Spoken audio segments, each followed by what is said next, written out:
আজ একটা tiffin recipe বানাবো। এটা আমি আতপ চালের আটা নিয়েছি আর দেব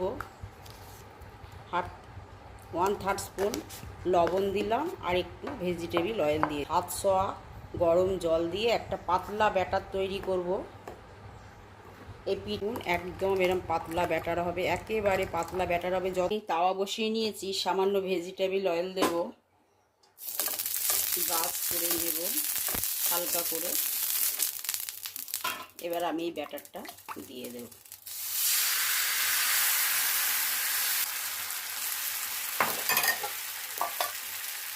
ঢাকা দিয়ে দিলাম, 1 মিনিট পর উল্টে দেব। এই দেখুন আমি উল্টে দিলাম, কি সুন্দর নেট জালি জালি ভেলে নেব।